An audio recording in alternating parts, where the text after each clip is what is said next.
Hello to all my dear students and friends। जिस दिन आप अपनी सोच को बड़ा कर लेंगे जिस दिन आप अपनी सोच को बड़ा कर लेंगे उसी दिन से बड़े बड़े लोग आपके बारे में सोचना शुरू कर देंगे। ज़िंदगी में कुछ पाना है तो जुनून अपना बनाए रखना है। और हम इस वीडियो को लेके आए हैं आप लोग के लिए उत्तर प्रदेश पुलिस कांस्टेबल परीक्षा, जो कि कुछ मैं आपके लिए मॉडल पेपर लेके आ रहा हूँ विगत वर्षों का, और मैं उसी को आपके समक्ष सॉल्व करके दिखाऊंगा और आपको बताऊंगा कुछ उससे जुड़े हुए फैक्ट जो आपके जीवन में आपके बहुत काम आने वाले हैं। और उम्मीद करते हैं कि इस बार का सिलेक्शन, अगर जो आप मेरे इस लगातार सेट्स को देख लेते हैं, लगातार इस आए हुए वीडियो को आप देख लेते हैं, तो आपके जीवन में कोई आप नौकरी दिलाने में तो कोई प्रॉब्लम ही नहीं होगी, आपको नौकरी 100% मिलेगी। तो ये जो सेट है ये प्रथम पाली का है 19 जून 2018 का, जिसमें से जो जीके से रिलेटेड क्वेश्चन देख सकते हैं आप, पूछा है सामान्य ज्ञान से। कैसा पूछा, क्या क्वेश्चन है, थोड़ा ध्यान से देखते हैं हम लोग। तो क्वेश्चन में क्या कह रहा है ध्यान से देखेंगे। क्वेश्चन में क्या कह रहा है कि उत्तर प्रदेश में, पहला क्वेश्चन है, उत्तर प्रदेश में बारिश के मौसम में निम्नलिखित में से कौन से गीत गाए जाते हैं। उत्तर प्रदेश में बारिश के मौसम में निम्नलिखित में से कौन से गीत गाए जाते हैं। तो हम आपको बता देते हैं, बारिश का मौसम में जो आता है उसमें उस मौसम को सावन कहा जाता है। और सावन का लोकप्रिय गीत जो होता है वो है कजरी। क्या है? कजरी है। कजरी जो कि महिलाओं के द्वारा, राज्य की महिलाओं के द्वारा खुद बनाई गई हैं, ऐसा नहीं है कि कोई और पहले से आए, राज्य की महिलाएं खुद गाई हैं और उन्होंने ही इसका नाम दिया, तो उसको हम क्या बोलेंगे? कजरी बोलेंगे। ठीक है।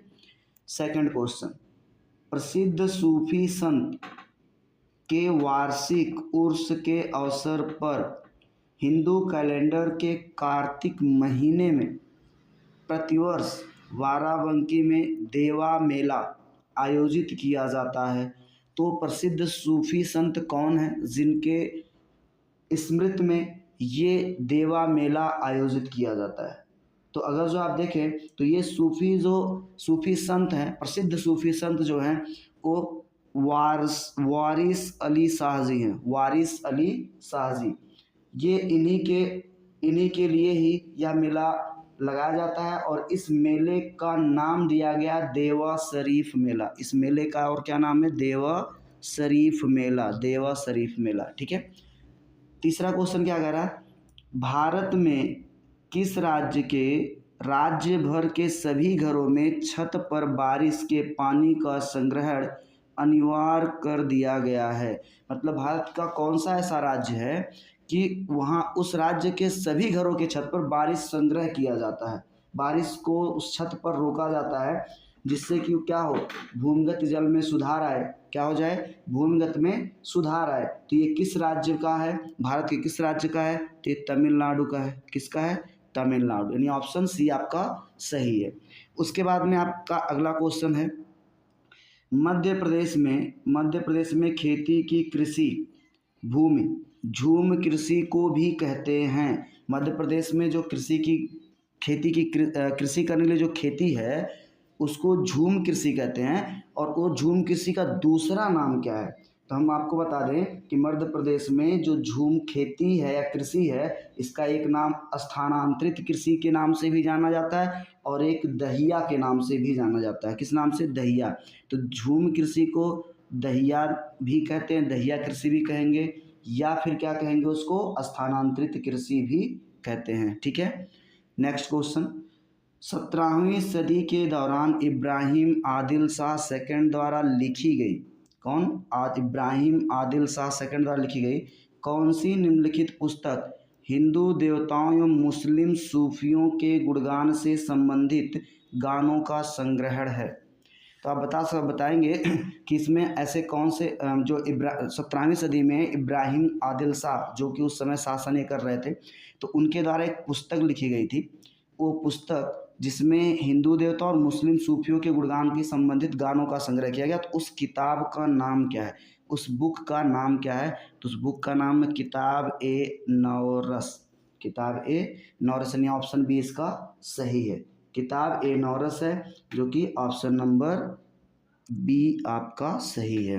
नेक्स्ट क्वेश्चन है, कर्नाटक संगीत में आलापना हिंदुस्तानी शास्त्रीय संस्कृत के समान होता है क्या? तराना, ताल, आलाप, आलाप या तिलाना? तो इसमें देखो आलापना है, तो यहाँ पे आलापना की बात कर्नाटक संगीत की बात कर रहा है। तो हम आपको बता देते हैं कि जो कर्नाटक संगीत है ये कह रहा है कि हिंदुस्तानियों का शास्त्रीय संगीत है, और ये जो है ये आलाप है। आलाप जो है ये कर्नाटक संगीत में आलापना के समान ही माना जाता है, और ये कर्नाटक राज्य की राज्य भाषा कन्नड़ है। कर्नाटक की राज्य भाषा क्या? कन्नड़ है। और ये जो इसका संगीत है वो किसके आलापना जो है वो किसके समान है? तो आलाप के समान है। ठीक है, नेक्स्ट क्वेश्चन देखते हैं। भारतीय वैज्ञानिक एवं भौतिक विज्ञान के प्रोफेसर ने संगीत के प्रति अपने गहरे प्यार के कारण 1921 में लंदन की रॉयल सोसाइटी के समक्ष तार के संगीत उपकरणों के सिद्धांत पर पत्र प्रस्तुत किया था। तो ये कौन थे? भारतीय वैज्ञानिक थे, लेकिन ये भौतिक विज्ञान के प्रोफेसर भी रह चुके हैं। ऐसे हमारे भारत के वैज्ञानिक हैं। तो यहाँ पे जो हमारे सीवी रमन इन्होंने ही यह सिद्धांत प्रस्तुत किया था। ठीक है, संगीत उपकरणों के सिद्धांत पर शोध पत्र प्रस्तुत इन्होंने ही किया था, सीवी रमन ने। ठीक है, कौन थे? सीवी रमन। अगला क्वेश्चन है, एक साधारण उपकरण है जिसका प्रयोग जंगली घास को हटाने और मिट्टी को ढीला करने में किया जाता है। तो जाहिर सी बात है, जंगली घासों को हटाने के लिए और मिट्टी को ढीला करने के लिए, मतलब खुदाई करने के लिए किस चीज़ का यूज करेंगे? तो एक फावड़ा है, एक रहट है, एक ढेकली, एक मोट है। तो हम आपको बता देते हैं, रहट और ढेकली और मोट ये तीनों सिंचाई के काम आते हैं। सिंचाई के लिए फावड़ा ही आपका है जो खुदाई के काम आता है, इसलिए इसका जो ऑप्शन होगा 8 का वो क्या हो जाएगा? फावड़ा हो जाएगा। ठीक है, कौन सा ऑप्शन हो जाएगा? फावड़ा हो जाएगा। नेक्स्ट क्वेश्चन हम देख लेते हैं, 9वां क्वेश्चन। निम्नलिखित में से कौन से मानव रोग बैक्टीरिया के कारण उत्पन्न होता है?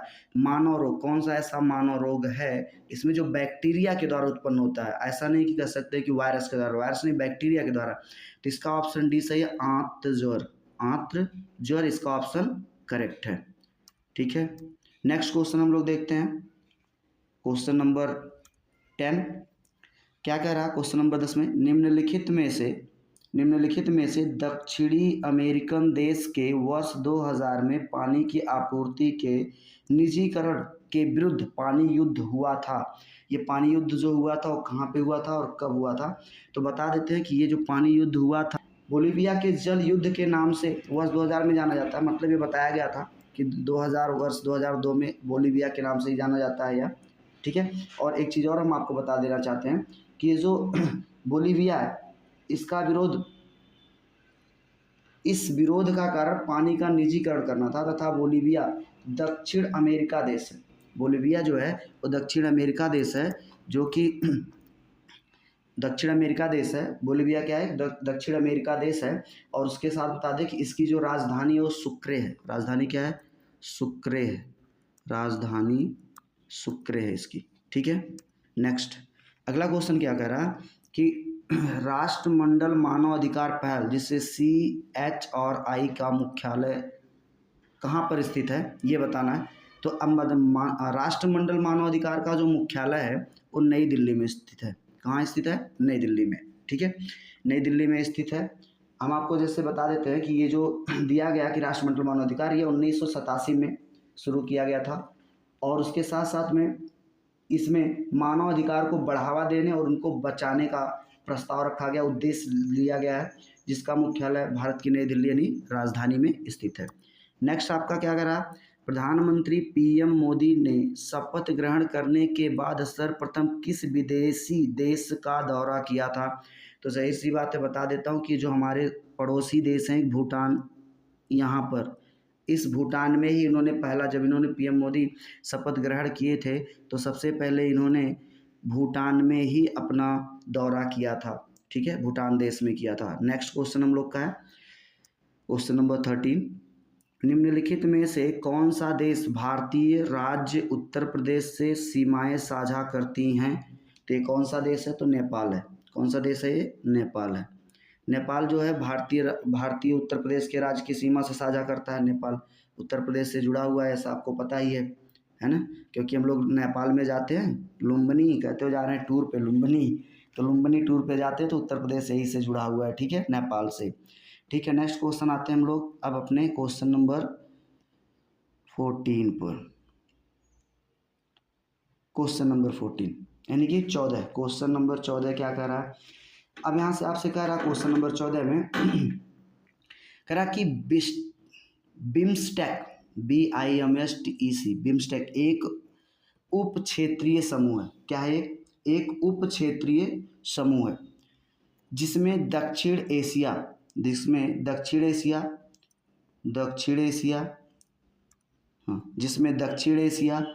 एवं दक्षिण पूर्वी एशिया के 7 देश शामिल हैं, जिसका मुख्यालय में स्थित है। कहाँ पे स्थित है? किस स्टेट में, किस राज्य में ये स्थित है ना? स्टेट नहीं, सॉरी, ये किस देश में स्थित है? तो ढाका में है। कहाँ पे है? ढाका। इसका मुख्यालय जो कि बांग्लादेश का मुख्यालय जो है वो कहाँ है? ढाका है। तो इसका ऑप्शन डी सही हो जाएगा। अब आपको बता दें तो 7 देश कौन कौन से जुड़े हुए हैं, 7 देश का नाम भी आप जान लीजिए जिससे आपके काम आ जाएंगे। वो 7 देश हैं भारत, बांग्लादेश, म्यांमार, श्रीलंका, भूटान, नेपाल और थाईलैंड। ठीक है, एक बार दोबारा बता दे रहे हैं, भारत, बांग्लादेश, म्यांमार, श्रीलंका, भूटान, नेपाल और थाईलैंड है। ये 7 देश जुड़े हुए हैं उसी का, और ये जहाँ पे स्थित है वो बांग्लादेश के ढाका में स्थित है इसका मुख्यालय। ठीक है, क्वेश्चन नंबर 15, निम्नलिखित में से किस जिले का राष्ट्रीय राजधानी क्षेत्र NCR के 23वें जिले के रूप में शामिल किया गया था? तो आप बता सकते हैं कि इसमें से कौन सा ऐसा राजधानी क्षेत्र है जो NCR के 23वें जिले के रूप में शामिल किया गया था? उस जिले का नाम बताना है। तो उस जिले का नाम है शामली। उस जिले का क्या नाम है? शामली है। ठीक है, तो उस जिले का नाम हो गया शामली। क्वेश्चन नंबर हमारा आ गया 16, माल और सेवाएं कर जिसे GST बोला जाता है, GST, इसको GST का पूरा नाम गुड्स सर्विस टैक्स, ठीक है, पर संसदीय संशोधन बिल को किस राज्य के सर्वप्रथम अनुमोदित किया गया था? किस राज्य ने सर्वप्रथम अनुमोदित किया था? तो अब इस पर कह रहा है कि माल और सेवाएं कर पर संसदीय संशोधन बिल को किस राज्य ने सर्वप्रथम अनुमोदित किया था? उस राज्य का नाम बताना है, कौन सा राज्य है? तो ये राज्य जो आपका है वो आपका है असम। सबसे पहले GST कहाँ लगा था? असम में लगा था, असम स्टेट में लगा था, जो कि भारत का ही एक क्या है? स्टेट है। ठीक है, अगला है पाल राजवंश के सर्वप्रथम राजा कौन थे? पाल राजवंश के सर्वप्रथम राजा कौन थे? तो जो सर्वप्रथम राजा थे वो राजा गोपाल थे। कौन थे? राजा गोपाल थे। ठीक है, क्वेश्चन नंबर 18 देख सकते हैं, कह रहा कि ऐसे बागान जहां बिक्री के लिए एक नकद फसल उगाई जाती है उसे के रूप में जाना जाता है। मतलब कोई ऐसे बागान है, उस बागान का नाम बताना है। उस बागान में नकद फसल उगाई जाती है, मतलब तुरंत का तुरंत पैसे लेना। तो कह रहा कि के रूप में जाना जाता है। तो उस बाग का उसे क्या कहते हैं और किस नाम से जाने जाता है? तो उसका नाम है रोपड़ खेती से। किससे होता है? रोपड़ खेती से, उसे रोपड़ खेती के रूप में जाना जाता है। ठीक है, तो ऑप्शन डी सही हो जाएगा, रोपड़ खेती। 19, नेपच्यून के अलावा अन्य किस ग्रह का नीला ग्रह कहते हैं? अन्य किस ग्रह को नीला ग्रह कहेंगे? नेपच्यून के अलावा अन्य किस ग्रह को नीला ग्रह कहते हैं, ये आपको बताना है। बहुत ही बढ़िया क्वेश्चन है, बहुत ज़्यादा टफ नहीं है। तो नीला ग्रह इसके बाद में आपका जो है वो पृथ्वी है। क्या है? पृथ्वी है। कौन सा ग्रह है? पृथ्वी है। तो आप जान ही गए हैं कि जो हमारा पृथ्वी है, पृथ्वी एक ऐसा ग्रह है जो कि आसमान से देखने पर नीला दिखाई देता है। ठीक है, तो नेपच्यून के अलावा अन्य किस ग्रह को नीला ग्रह कहते हैं? तो पृथ्वी को कहते हैं। ठीक है, अगला क्वेश्चन है 20 नंबर। इसमें क्या कह रहा है? कह रहा है कि निम्नलिखित में से कौन सा विकल्प निष्क्रिय गैस नहीं है? निष्क्रिय गैस की बात करें तो इसे हम लोग आदर्श गैस भी बोलते हैं। जो कि जीरो समूह में लास्ट में होता है। तो क्रिप्टॉन, आर्गन, जिनान ये तीनों आपके भाई उसमें आते हैं, निष्क्रिय गैस में आते हैं, लेकिन क्लोरीन आपका नहीं है। क्लोरीन आपका एक Cl मतलब क्लोरीन जो होता है इस पर माइनस आवेश होता है, इसलिए इलेक्ट्रॉन को एक इलेक्ट्रॉन त्यागता है। तो ऐसे में यहाँ पे ये निष्क्रिय गैस नहीं कहलाएगा। ठीक है, नेक्स्ट क्वेश्चन हमारा क्या है, कह रहा क्यों क्यों लड़की पुस्तक के लेखक कौन है। क्यों क्यों लड़की जो है इस एक पुस्तक का नाम है क्यों क्यों लड़की। इसके लेखक कौन है, तो इसके लेखक महाश्वेता देवी है। कौन है, महाश्वेता देवी। ये जो पुस्तक लिखी गई है एक लड़की, आदिवासी लड़की के ऊपर लिखी गई, जो कि जिद्दी लड़की होती है उसी के ऊपर एक लिखी गई है। और लिखने वाली जो हैं लेखक वो कौन है, महाश्वेता देवी हैं। ठीक है, नेक्स्ट क्वेश्चन, क्वेश्चन नंबर 22 में क्या कह रहा है कि गुलाबी गैंग की संस्थापक हैं उत्तर प्रदेश एवं मध्य प्रदेश में स्थित सामाजिक संगठन है जो महिला कल्याण एवं सशक्तिकरण हेतु कार्य करती है। महिला कल्याण और सशक्तिकरण के हेतु कार्य करती हैं। तो ये बताना है, उन्होंने एक संस्था बनाई थी, संगठन बनाया था जिसका नाम गुलाबी देवी रखा था। तो उसके संस्थापक कौन हैं, मतलब गुलाबी देवी जो संस्थापक हैं गुलाबी देवी गैंग की वो कौन हैं, तो उन्हें संपत पाल देवी हैं। कौन है, संपत पाल देवी। ठीक है, फिर आपका जो आता है अगला क्वेश्चन 23, मुरादाबाद के कार्य हेतु प्रसिद्ध है और उसने विश्व भर में हस्तकला उद्योग में अपना आला स्थान बनाया है। आला है कि अलग स्थान होना चाहिए, लेकिन आला स्थान की बात कर दिया है। ठीक है, तो ये कौन सा मुरादाबाद का किस कार्य के लिए, तो पीतल के कार्य के लिए। किस कार्य के लिए, पीतल के कार्य के लिए, पीतल के कार्य के लिए ये प्रसिद्ध है मुरादाबाद। ठीक है, पीतल के कार्य, मुरादाबाद में पीतल के कार्य अधिक किए जाते हैं। जो विश्व भर में हस्तकला मतलब हाथों से कुछ कलाएं उस पर काढ़ करके अलग अलग प्रकार की डिज़ाइन बनाए जाते हैं उसके लिए है। अगला है नेक्स्ट, सर्वप्रथम किस देश ने महिलाओं को मतदान की अनुमति प्रदान की थी। ऐसा कौन सा पहला देश है जो महिलाओं को मतदान करने की अनुमति प्रदान की थी, तो वो आपका जो देश है वो न्यूजीलैंड है। कौन सा देश है, न्यूजीलैंड, यानी ऑप्शन सी इसका सही है। सर्वप्रथम महिलाओं को मतदान यानी कि वोट देने की जो अनुमति मिली थी वो सर्वप्रथम न्यूजीलैंड ने की थी। नेक्स्ट क्वेश्चन, भारत में अली बंधुओं शौकत एवं मोहम्मद अली ने किस आंदोलन का नेतृत्व किया था। भारत के अली बंधुओं शौकत एवं मोहम्मद अली ने किस आंदोलन का नेतृत्व किया था, तो ये बताना है खिलाफत आंदोलन का। कौन सा, खिलाफत आंदोलन। जिस प्रकार गांधी जी ने कहा था भारत छोड़ो आंदोलन हुआ था, वैसे इन्होंने यानी कि जो शौकत अली और मोहम्मद अली थे इन दोनों ने खिलाफत आंदोलन का नेतृत्व किया था। ठीक है, नेक्स्ट क्वेश्चन 26 नंबर देखते हैं 26, भारतीय संविधान के भाग 4 में का विवरण प्रस्तुत किया गया। किसका विवरण प्रस्तुत किया गया है, तो यहाँ पे जो राज्य के नीति निदेशक सिद्धांत हैं, जो राज्य के सिद्धांत हैं उसी का विवरण प्रस्तुत किया गया है कि राज्य में कोई भी नीति कैसे कार्य करेगी, नीति निदेशक के आधार पे कैसे कार्य होगा, उसे संविधान के भाग 4 में बताया गया है। क्वेश्चन नंबर 27 देखते हैं, काली मिट्टी को भी कहते हैं, क्या कहते हैं भाई, काली मिट्टी को क्या कहा जाता है, तो काली मिट्टी को रेगुर कहा जाता है। क्या कहते हैं, काली मिट्टी को रेगुर कहते हैं। ठीक है, नेक्स्ट क्वेश्चन जो हमारा है क्वेश्चन नंबर 28 क्या कह रहा है कि सरदार वल्लभ भाई पटेल कृषि और तकनीक विश्वविद्यालय जिसे SVPUAT, ठीक, भारत के उत्तर प्रदेश राज्य में के डैडस में स्थित एक कृषि विश्वविद्यालय है, वो कौन सा है ये आपको बताना है कि कौन सा विश्वविद्यालय है। लखनऊ है, पंतनगर है, मेरठ है या सहारनपुर है, तो भाई वो मेरठ है। क्या है, मेरठ है।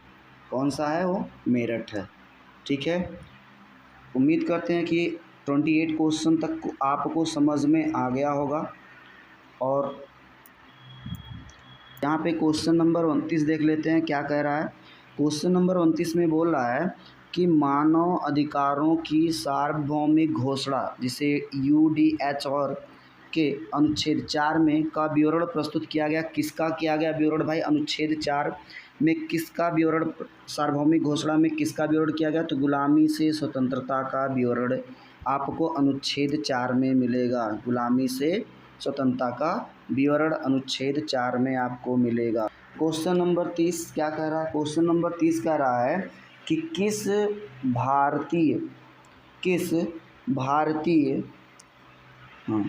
किस भारतीय गैर सरकारी संगठन को पारिस्थितिकीय स्थायी कृषि आदर्श नमूना के संवर्धन हेतु संयुक्त राष्ट्र विकास कार्यक्रम जिसे UNDP 2017 का इक्वेटर पुरस्कार प्रदान किया गया? इक्वेटर पुरस्कार प्रदान किया 2017 में।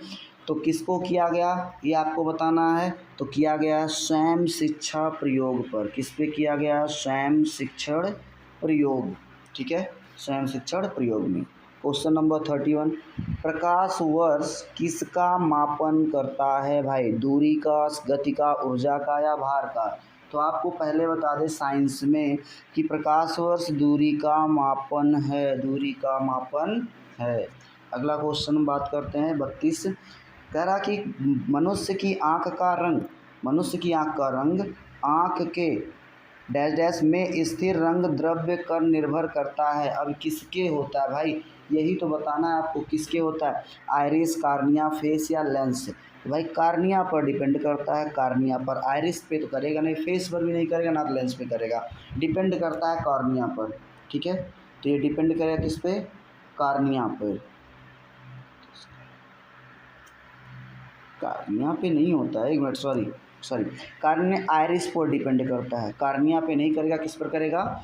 आइरिस पर करेगा। ठीक है, क्वेश्चन नंबर 32, हिंद स्वराज नामक पुस्तक के लेखक कौन है? हिंद स्वराज नामक पुस्तक के लेखक कौन हैं? तो हिंद स्वराज जो हैं मोहनदास करमचंद गांधी हैं। गांधी जी का पूरा नाम क्या था? मोहनदास करमचंद गांधी था। ठीक है, गुड। नेक्स्ट क्वेश्चन देखते हैं। छठी सदी BC के दौरान उत्तर प्रदेश के किस क्षेत्रों को छेदी कहा जाता था? छठी सदी BC के दौरान, जो छठी सदी BC था उसके दौरान किन उत्तर प्रदेश के किन क्षेत्रों को छेदी कहा जाता था? तो बुंदेलखंड को कहा जाता था। किसको? बुंदेलखंड को कहा जाता था, छेदी के नाम से जाना जाता था। कब? छठी सदी में। ठीक है, अगला है मौर्य राजवंश के अंतिम शासन कौन थे? मौर्य राजवंश के अंतिम शासन कौन थे ये आपको बताना है। तो कौन थे आप जल्दी से बताएंगे कि अशोक थे, बिंदुसार थे, बृहद्रथ थे या पुष्यमित्र थे? बताएं आप जल्दी से। तो ये आपका बृहद्रथ थे। कौन थे? बृहद्रथ थे।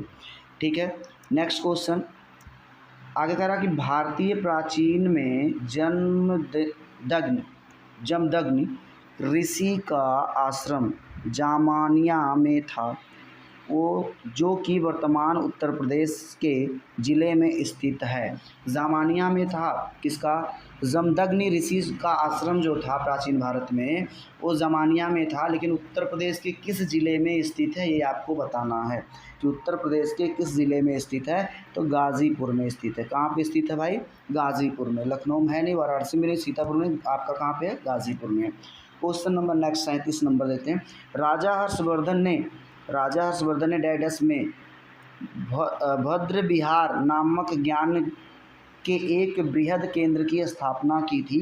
तो राजा हर्षवर्धन ने कौन सा भद्र विहार नामक ज्ञान था, वो कौन सा था, कौन सा स्थापना किया गया था? तो उसी के बारे में बताना है। तो कहाँ पे किया गया था? तो कन्नौज में किया गया था। कहाँ पे किया गया था? कन्नौज में किया गया था। ठीक है, नेक्स्ट क्वेश्चन है उर्दू शायरी में फिराक गोरखपुरी के नाम से कौन प्रसिद्ध है? उर्दू शायरी में फिराक गोरखपुरी के नाम से कौन प्रसिद्ध है? तो आपको बताना है द्वारिका प्रसाद, बिशन नारायण, रघुपति सहाय या नवल किशोर। इसके ऑप्शन सी सही है, रघुपति सहाय। कौन प्रसिद्ध है? रघुपति सहाय प्रसिद्ध हैं। ठीक है, तो ये आपका हो गया जीके का 38 क्वेश्चन। अब हम लोग सामान्य हिंदी के क्वेश्चंस को भी देखेंगे। कम से कम इस वीडियो में हम लोग 50 क्वेश्चन प्लस ऐड करेंगे, यानी कि जीके और सामान्य हिंदी दो चीज़ों को तो हम इस वीडियो में क्लियर ही करेंगे, उसके बाद ही फिर हम लोग आगे बढ़ेंगे नेक्स्ट ऑप्शन के लिए। अगला हमारा क्या है, सामान्य हिंदी की बात कर लें तो सामान्य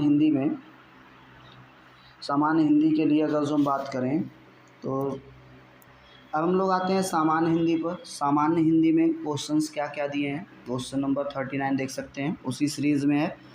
कह रहा कि इसको आप थोड़ा ध्यान से देखेंगे, हिंदी का क्वेश्चन इम्पोर्टेंट है। हाँ, क्वेश्चन नंबर 39 हिंदी का क्वेश्चन सामान्य हिंदी में, नाक काटना मुहावरे का अर्थ होता है। क्या होता है भाई, नाक काटना मतलब बेइज्जती करना। तो बेइज्जती करना मतलब इसमें ऑप्शन क्या दिया, खून बहाना, बदनामी होना, नुकसान होना, इज्जत करना। गलत है भाई, इसमें से कोई ऑप्शन सही नहीं है। नाक काटना का मतलब होता है बेइज्जती होना, बेइज्जत करना, नाक काटना। ठीक है, नाक काटना का सही जो अर्थ होगा वो क्या होगा भाई, नाक काटना का जो सही अर्थ होता है वो बेइज्जत होना होता है। ठीक है, तो इसमें ऑप्शन वो नहीं है, इसलिए इसको स्टार मार के छोड़ देते हैं, क्वेश्चन गलत है। नेक्स्ट क्वेश्चन देखते हैं। कह रहा काला अक्षर भैंस बराबर लोकोक्ति का सही अर्थ है। काला अक्षर सही, भैंस बराबर मतलब पढ़ा लिखा ना होना, यानी कि अनपढ़ होना। इसका ऑप्शन ए सही है भाई। अब भाई पढ़ा लिखा अगर जो विद्वान होना होता तो गलत हो जाएगा, तो पढ़ा लिखा ना होना ही काला अक्षर भैंस बराबर के बराबर है। नेक्स्ट है, अद्भुत रस का स्थायी भाव क्या है।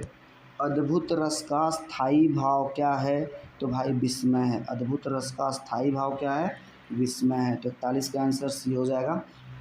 अगला है 42 में, 42 का कह रहा कि सोरठा के प्रथम चरण में कितनी मात्राएं होती हैं। तो हम आपकी जानकारी के लिए बता दें, दोहा में प्रथम और तीसरे में 13 होती हैं, तो उसी का अपोजिट, और दूसरे और चौथे में 11। तो सोरठा में पहले चरण में 11 मात्राएं होंगी, याद रखना, पहले और तीसरे चरण में 11 होंगी, और बाकी जो आपके तीसरे और चौथे चरण होंगे उसमें 13 मात्राएं होंगी सोरठा के, और इसी को पलट देंगे तो भाई दोहा भी बन जाएगा आपका। ठीक है, आप लोग पढ़े हाई स्कूल में, इतना ज़्यादा एक्सप्लेन करने की ज़रूरत नहीं है। अगला क्वेश्चन आपका आता है, निम्नलिखित में से कौन सा शब्दालंकार नहीं है। निम्नलिखित में से कौन सा शब्दालंकार नहीं है, बताना। अनुप्रास, यमक, श्लेष या रूपक। शब्दालंकार का भाग नहीं है, तो भाई इसमें आपका डी ऑप्शन सही है। रूपक जो है ये शब्दालंकार नहीं है, क्योंकि अनुप्रास शब्द के आवृत्ति के अक्षरों की आवृत्ति के अनुसार से पता चलता है, यमक भी शब्द से है, श्लेष से भी, लेकिन रूपक नहीं होता है। तो रूपक के लिए रूपक हमारा ऑप्शन वो सही हो जाएगा, क्योंकि अलंकार नहीं है, शब्दालंकार नहीं है। अगर जो कहता है तब तो मान लो इसमें से कोई एक होता, लेकिन कह रहा नहीं, इसलिए रूपक पे हम टिक करेंगे। नेक्स्ट क्वेश्चन हमारा क्या होता है, अगला क्वेश्चन हमारा है 44 कि निम्न में से दंत ध्वनि कौन सा है। निम्न में से दंत ध्वनि जो दांतों के द्वारा ध्वनि निकलती हो, जैसे हम छोटा से ज्ञान तक पढ़ते हैं, तो दांतों के बीच से जो निकलता हो, दांतों से निकलता हो, उसको दंत ध्वनि बोलते हैं। तो दंत ध्वनि कौन सा है, तो इसका सी ऑप्शन से ला जो होता है ये आपका दंत ध्वनि होता है। ठीक है, दंत ध्वनि होता है। अगला आपका है 45 में 45 क्वेश्चन नंबर 45 में, निम्न में से कौन सा वर्ड आघोष है। कौन सा वर्ड आघोष है। आघोष मतलब यहाँ पे च, ज, झ या अड़ा, डा, सॉरी अड़ा नहीं, डा क्या है, तो चा ये जो है आपका, ये आपका घोष है। क्या है, आघोष है, सॉरी घोष नहीं, आघोष है। क्यों आघोष है, इसका रीज़न जान लेते हैं। क्योंकि देखो कहाँ गया क्वेश्चन, हाँ क्वेश्चन नंबर कह रहा कि आपका ये आघोष कह रहा कि जिन व्यंजन वर्णों के उच्चारण में स्वर तंत्रिकाओं में कंपन नहीं होता वे आघोष वर्ण कहलाते हैं। ऐसे अक्षर जिनका उच्चारण करते समय स्वर तंत्रिकाओं का कंपन नहीं होता, स्वर तंत्रिकाएं कंपन नहीं होती हैं, उन्हीं को क्या बोलते हैं, उन्हीं को बोलते हैं आघोष। ठीक है, तो चा जो है, चा बोलते समय हमारे कंठ में कोई भी कंपन नहीं होता, इसलिए इसको हम बोल देंगे आघोष है। ठीक है, नेक्स्ट है, निम्न में से कौन सा शब्द स्त्रीलिंग है। स्त्रीलिंग बताना, इसमें से स्त्रीलिंग कौन सा है, स्त्रीलिंग। तो ऐसे ही देख सकते हैं कि सौभाग्य, सुंदरता, काव्य, चंद्र। तो इसमें सुंदरता, वैसे भी देखो सुंदरता अधिकतर यूज स्त्रियों के लिए ही किया जाता है, ब्यूटीफुल यानी सुंदरता, तो यहाँ पे ये सुंदरता ही हो जाएगा इसके लिए। अगला है, निम्न में से कौन सा शब्द पुल्लिंग है। पुल्लिंग की बात कर रहा है भाई, पुरुष की, तो ऐसे ही देख लो कि बात करें अगर जो आशा, तो आशा लड़कियों का नाम होता है, आज्ञा भी आशा से रिलेटेड हो रहा है, गरिमा भी लड़कियों के नाम से ही होता है, लेकिन एक गरिमा जरूरी नाम से नहीं है कि आशा मतलब जो होप होती है हम लोग की, है ना, गरिमा जो हमारी प्रतिष्ठा होती है, आज्ञा जो हमारे मतलब अभिवाद कह सकते हैं कि अनुमति जो होती है, लेकिन सागर शब्द जो होता है पुल्लिंग को दर्शाएगा, इसलिए जो सागर होगा यही हमारा पुल्लिंग को रिप्रेजेंट करेगा। नहीं, डी ऑप्शन सही है। 48 में क्या कह रहा है, 48 में कह रहा है कि किस शब्द का प्रयोग सदा बहुवचन में होता है। गाय तो भाई एक वचन हो गया, बहन भी एक वचन, लता भी वचन, तो दर्शन बचा है, दर्शन बहुवचन में होता है, हमेशा बहुवचन में इसका प्रयोग किया जाएगा। ठीक है। निम्न में से सर्वनाम है, सर्वनाम, यह सभा, मनुष्य या हिमालय। तो देखो सभा का मतलब होता है भाई एक कह सकते हैं क्राउड, भीड़ होती है, तो वहाँ पे एक नाउन का रूप ले लेती है, मनुष्य भी नाउन का रूप लेगा, हिमालय भी एक नाउन ही है। बट यह शब्द, यह मतलब दिस जो कि एक नाउन है, और ये कौन सा नाउन है, अगर इंग्लिश की बात करें तो ये है डिमॉन्स्ट्रेटिव प्रोनाउन, और उसके बाद हिंदी में बात करेंगे तो इसको संकेतवाचक बोलेंगे, संकेतवाचक सर्वनाम। ठीक है।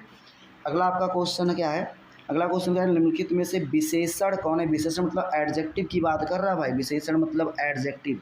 अब ज़रा आप बताएंगे कि एडजेक्टिव कौन है इसमें से। आपसे कह रहा है कि शीतलता, बल, नया या वृद्धि, इसमें से कौन है जो ये बता सके, इसमें से कौन विशेषण, यही आपको बताना है कि कौन इसमें से कौन सा विशेषण है। तो भाई नया शब्द देखो, शीतलता, शीतलता जो होती है एक तरह से ये एडजेक्टिव है। बल आपका जो है ये भी आपका फोर्स यानी कि बल, ये भी आपका एक तरह से विशेषण में नहीं आएगा। अब ये जो नया शब्द न्यू, न्यू आपका एडजेक्टिव होता है, जैसे हम कहते हैं हमें नए कपड़े चाहिए, है ना, तो न्यू आपका क्या हो जाएगा, एडजेक्टिव हो जाएगा। तो दोस्तों आपका 50 क्वेश्चन कंप्लीट हुआ, लेकिन हिंदी वाले सेक्शन को भी हम पूरा कंप्लीट करेंगे। बस आप लोग थोड़ा सा धैर्य रख के बैठें, पूरी की पूरी सारी की क्वेश्चन कंप्लीट करके। नेक्स्ट आपका क्वेश्चन क्या आता है देखते हैं। Next question, question number 51। Question 51 कह रहा है सीता सो रही थी, वाक्य का काल है। सीता सो रही थी, तो इस किस वाक्य का काल है। तो आप बता सकते हैं कि सो रही थी यानी कि पास्ट टेंस में, अगर जो इंग्लिश की बात करें तो पास्ट कॉन्टिन्यूअस है भाई। इंग्लिश की बात कर ले तो कौन सा है, पास्ट कॉन्टिन्यूअस है, तो इसे अपूर्ण भूत बोलेंगे। क्या बोलेंगे, अपूर्ण भूत बोलेंगे भाई। ठीक है। अगला आपका निम्नलिखित में तद्भव है। अब ज़रा आप बताएंगे तद्भव तत्सम क्या होता है। ज़रा आप लोग कमेंट कीजिएगा कि तद्भव तत्सम क्या होता है, कोई तद्भव तत्सम के बारे में बताएंगे। तो आप यहाँ पे देख सकते हैं तद्भव शब्द जो होता है, तद्भव, तद्भव इसमें गांव है, गांव जो है वो तद्भव है, तत्सम नहीं है। ठीक है, ये क्या है, तद्भव है। अमृत, उच्च और एकत्र ये सब तद्भव नहीं आते हैं, लेकिन गांव जो है तद्भव है। ठीक है। निम्नलिखित में से तत्सम है, तत्सम कौन है, तत्सम, तत्सम की बात कर लें तो तत्सम ग्राहक, ग्राहक है, जो ग्राहक सब तत्सम है, क्योंकि गधा गाय घड़ा तो है नहीं, ये तत्सम नहीं कहलाएंगे। तत्सम का मतलब समझ लीजिए संस्कृत शब्द, सब क्या होता है, संस्कृत शब्द। तत्सम में संस्कृत शब्द को उच्चारित किया जाता है, तद्भव में हिंदी शब्द को। ठीक है, तो थोड़ा आप भी कमेंट ज़रूर करेंगे। अगला क्वेश्चन है क्वेश्चन नंबर, जल का पर्यायवाची क्या है। जल का पर्यायवाची बताएंगे, जल का पर्यायवाची क्या है भाई। नीर है, समीर है, सलील है, अबू है। समीर होता है, वैसे जल का पर्यायवाची समीर होता है, आप इसको ध्यान से पढ़ेंगे। ठीक है, जल का पर्यायवाची क्या होता है, समीर होता है। समीर तो हवा का पर्यायवाची है, लेकिन अब चूंकि पूछा जल का पर्यायवाची नहीं है, सॉरी, जल का पर्यायवाची नहीं है, तो ये समीर है, समीर जो कि हवा का पर्यायवाची है। बाकी नीर, सलील, अबू ये सब जल का पर्यायवाची। ठीक है। जटिल का विलोम क्या होता है, तो जटिल का विलोम बताएंगे आप, कठिन, रूढ़, सरल या मुश्किल। तो भाई सरल होता है, जटिल का क्या हो जाएगा, सरल होगा। ये तो आसान ही है भाई, आप लोग के लिए बहुत आसान क्वेश्चन है, हलवा दे दिया है, बस खाओ सट्ट से अंदर जाए। क्वेश्चन नंबर 56 में क्या कह रहा है कि वर्ण का अर्थ नहीं होता है, वर्ण का अर्थ नहीं होता है। तो क्या नहीं होता वर्ण का अर्थ, ज़रा आप बताएंगे। तो इसमें से कौन से वर्ण का अर्थ नहीं है, जैसे अक्षर, रंग, जात या सुंदर। अब बताएंगे कौन सा, सुंदर शब्द का अर्थ नहीं होता है। सुंदर शब्द ऑलरेडी एक तरह से हो है, उसका कोई अर्थ नहीं होगा। ठीक है। फिर अगला क्वेश्चन हमारा है, जिससे करना बहुत कठिन हो के लिए एक शब्द बताएं।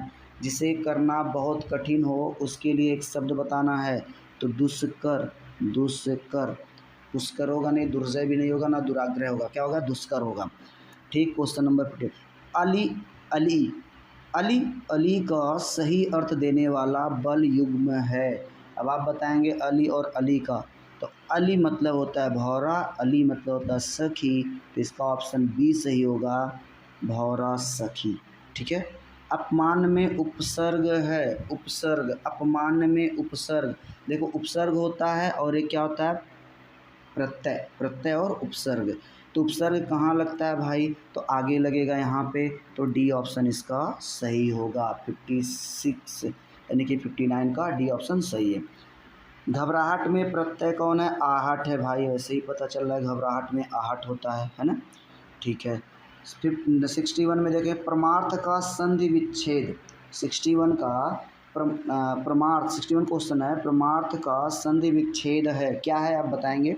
परम धन अर्थ, पर धन अर्थ, पर धन अर्थ, परमो धन अर्थ, नहीं तो परम, ये सब गलत है, पहला सही है, परम धन अर्थ। क्या होता है? परम धन अर्थ होता है संधि विच्छेद। ठीक है।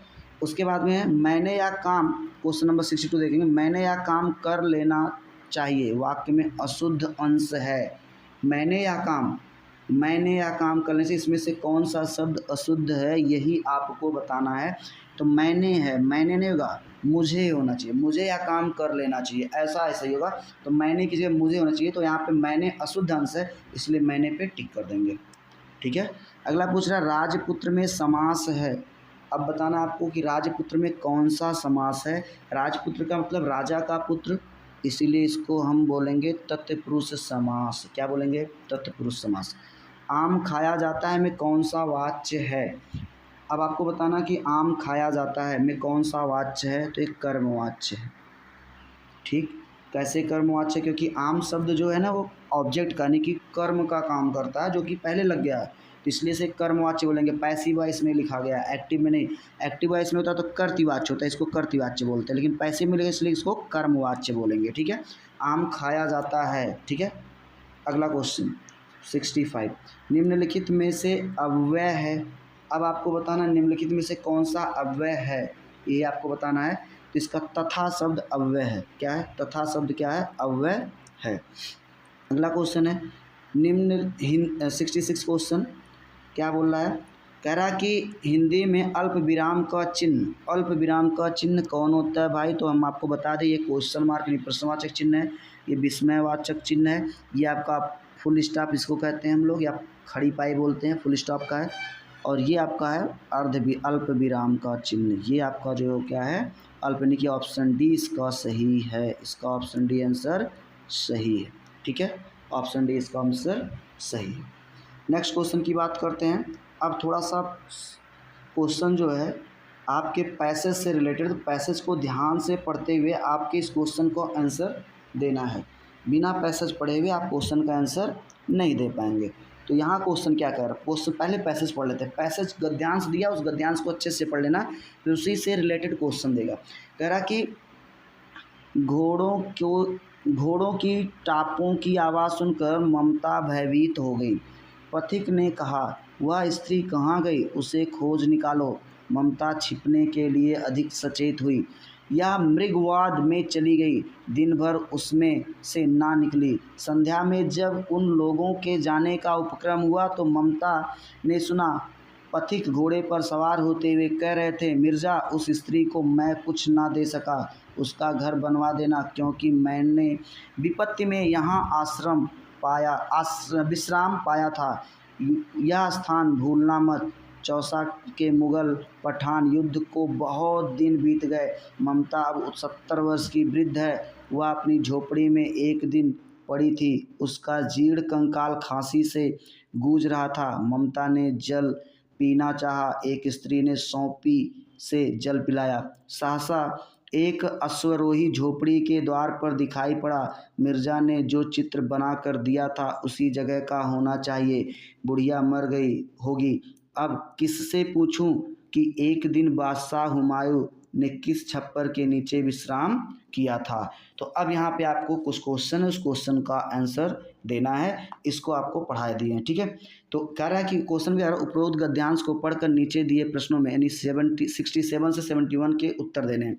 निम्नलिखित में से बुढ़िया को क्या नहीं था, बुढ़िया को इसमें से क्या नहीं था, बुढ़ापा, खांसी, कमजोरी या सामर्थ्य, इसमें से क्या नहीं था, यही ऑप्शन आपको बताना है।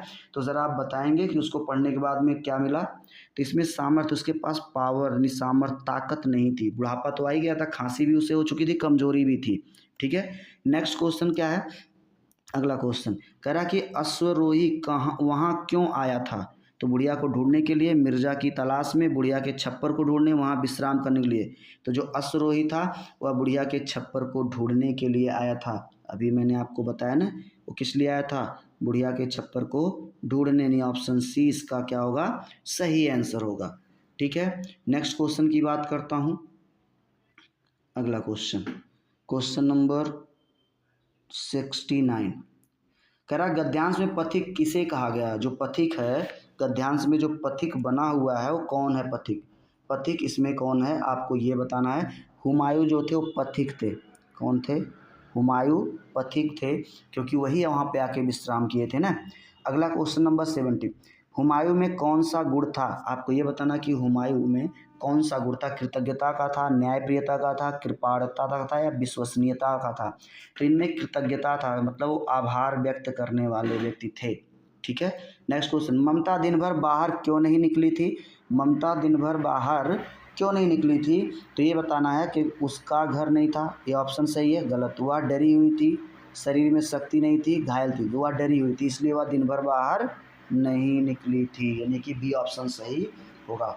अगला है, रामधारी सिंह दिनकर को किस कृति का साहित्य अकादमी पुरस्कार मिला था, किसका पुरस्कार मिला था, मतलब किस साहित्य अकादमी पुरस्कार मिला था, ये बताना किस कृति का पर, किस कृति पर मिला था। तो इनको आपको बताना है, आपको संस्कृति के 4 अध्याय पर, संस्कृति के 4 अध्याय। देखो संस्कृत एक भाषा है और संस्कृति हमारे रीति रिवाज हैं, तो संस्कृति की बात कर रहा, संस्कृति के 4 अध्याय इन्होंने लिखे थे जिसमें से एक ए भी था, ठीक है।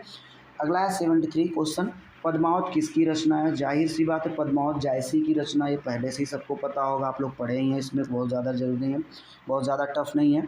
अगला है, कह रहा कि 74 चंद्रगुप्त नाटक के रचयिता हैं, चंद्रगुप्त नाटक के रचयिता कौन है। तो जयशंकर प्रसाद है, ये भी बहुत इंपॉर्टेंट, बहुत ही प्रसिद्ध क्वेश्चन है, ये अधिकतर हिंदी के क्वेश्चन में पूछे जाने वाले क्वेश्चन सही है।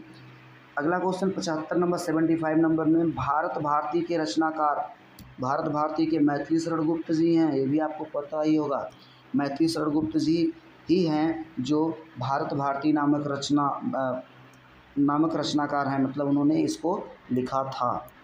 ये मैं आपके 75 क्वेश्चंस को क्लियर करवा दिया, जिसमें से सामान्य हिंदी और उसके बाद में फिर सामान्य ज्ञान, 2 चीज़ों का क्वेश्चन मैं आपसे करवा दिया हूँ। बाकी अभी जो अगले वीडियो में हम लेके आते हैं मैथ का और रीजनिंग का, वो आपका क्लियर कराएंगे। 75 क्वेश्चन, टोटल 150 क्वेश्चन होते हैं, जिसमें से मैं 75 क्वेश्चन आपका कंप्लीट करवा चुका हूँ। 75 क्वेश्चन फिर लेके आता हूँ नए वीडियो के साथ। सब तक के लिए आप बने रहें, अपनी पढ़ाई पर लगे रहें और आप अच्छे मार्क्स ला करके पहले ही अटेम्प्ट में सिलेक्शन प्राप्त करें। धन्यवाद एंड बेस्ट ऑफ लक।